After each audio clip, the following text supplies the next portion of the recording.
Hi అండి అందరికీ. ఇవాళ మన వీడియోలో ఆంధ్రమాత అని పిలువబడే గోంగూర పచ్చడి ఎలా చేయాలో తెలుసుకుందాం.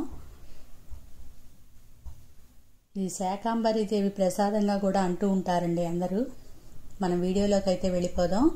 దీనికోసం నేనైతే ఒక 5 కట్టల గోంగూరను అయితే తీసుకున్నాను.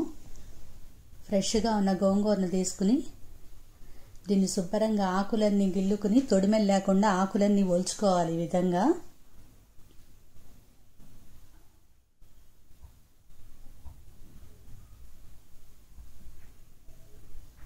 ఈ ఆకులన్నీ ఇట్లా తీసి వీటిని వాటర్లో వేసి బాగా కడుక్కుని మట్టి లేకుండా ఒక పొడి బట్ట మీద ఆరబెట్టుకోవాలండి. బాగా ఆరేంత వరకు తడి లేకుండా ఒక 2-3 గంటల పాటు బాగా ఆరబెట్టుకుంటే దీనిలో తడంతా పోతుంది.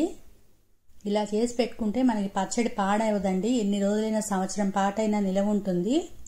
ఆకులో తడైతే ఉండకూడదు. ఈ విధంగా ఆరబెట్టుకున్న ఆకుని మన స్టవ్ ఆన్ చేసుకుని పాన్ పెట్టుకుని ఆ పాన్లో కొంచెం ఆయిల్ వేసుకుని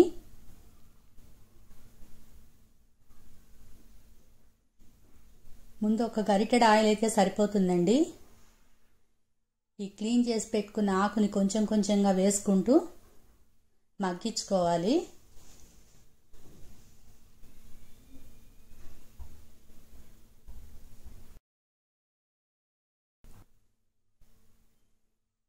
జాగ్రత్తగా కలుపుకుంటూ కొంచెం టైం అయితే పడుతుందండి. నేను క్వాంటిటీ ఎక్కువ తీసుకున్నాను కదా.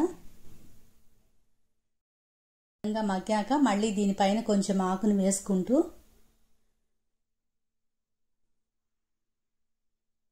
ఇదే ప్రాసెస్లో మనం తీసి పెట్టుకున్న ఆకునంతా కూడా వేసేసుకోవాలి.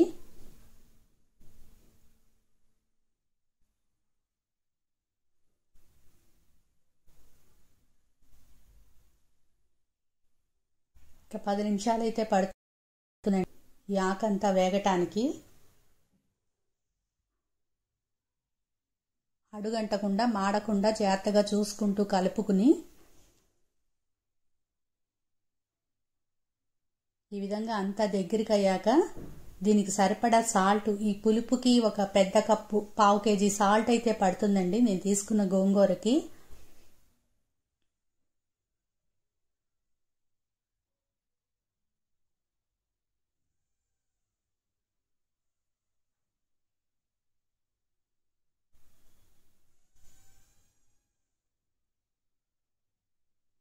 ఒక పెద్ద కప్పు సాల్ట్ వేసేసుకుని బాగా కలుపుకుని మనం వేసుకున్న ఆయిల్ కొంచెం రిలీజ్ అవుతూ ఉంటుంది పైకి. అట్లా రిలీజ్ అయ్యేదాకా కూడా దీన్ని వేయించుకోవాలి.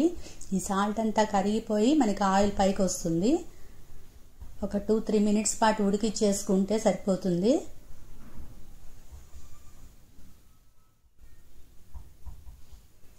ఈ విధంగా మనం తొక్కు చేసి పెట్టేసుకుంటే మనకి ఎంత సంవత్సరమైనా ఉంటుందండి. ఇది పాడవదు. మీరు పప్పులో కానీ వేసుకోవచ్చు, ఏదైనా కర్రీస్లో వాడుకోవచ్చు. మనకి ఎప్పుడు కావాలంటే అప్పుడు మనం కొంచెం కొంచెం తాలింపు పెట్టుకోవచ్చు.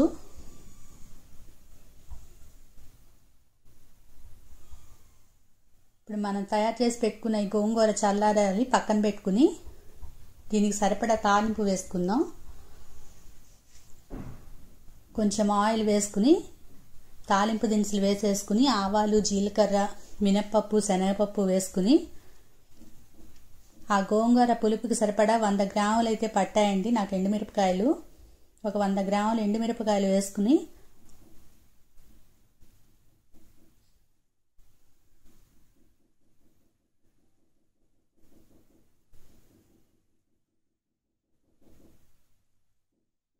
బాగా ఎరుపు రంగు వచ్చేదాకా వేయించుకోవాలి. మరి మాడకూడదండి.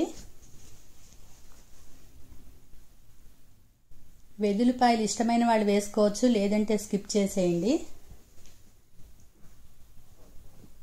కానీ వెల్లుల్లిపాయలు వేసుకుంటే కొంచెం ఆ రుచి వేరుంటుంది, బాగుంటుంది. ఒక 2 పాయలు పెద్ద వెల్లుల్లిపాయలు తీసుకుని నిమ్మకాయంత వెల్లుల్లిపాయలు 2 తీసుకుని ఒలుచుకుని ఆ రెబ్బలు కూడా వేసుకుని బాగా ఒకసారి కొంచెం లైట్ బ్రౌనిష్ వచ్చేదాకా స్టవ్ ఆఫ్ చేసేసుకుంటే మనకి తాలింపు అయితే తయారైపోతుంది. ఇది చల్లారాక ఒక మిక్సీ జార్ తీసుకుని మిక్సీలో వేసుకుని చక్కగా పౌడర్ చేసేసుకుని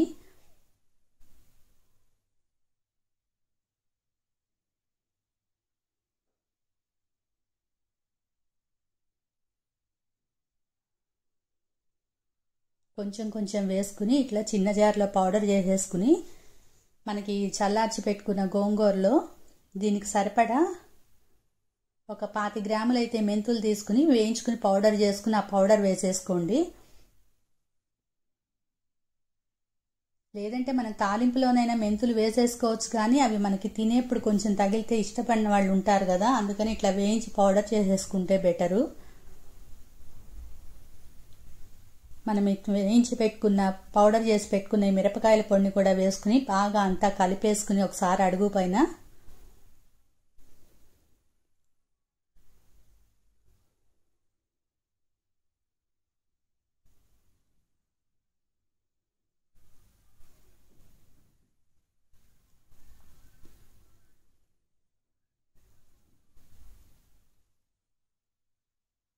గోంగూర పచ్చడి ఇష్టపడని వాళ్ళు ఎవరుంటారు చెప్పండి.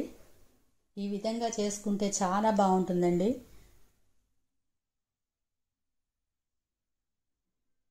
మా ఇంట్లో అయితే రెగ్యులర్గా చేస్తూ ఉంటాను, చాలా ఇష్టంగా తింటూ ఉంటారు.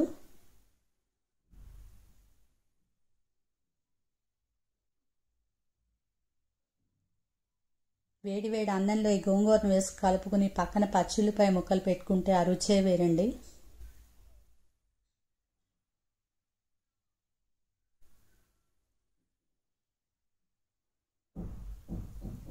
అంతా ఒకసారి కలిపేసుకుని దీనికి పైన మనం మళ్ళీ ఇంగువ తాలింపు పెట్టుకోవాలి. దీని పచ్చడికి అయితే కొంచెం ఆయిల్ ఎక్కువే పడుతుందండి. గోంగూరకి 1/2 కేజీ పైనే పడుతుంది తాలింపుకి.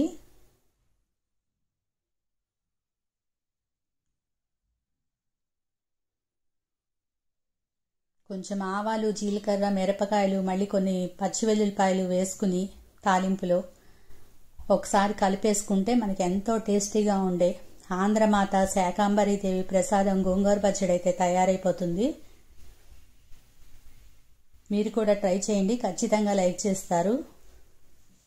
ఈ వీడియో కనుక మీకు నచ్చినట్లయితే ఒక లైక్ చేయండి, కామెంట్ చేయండి.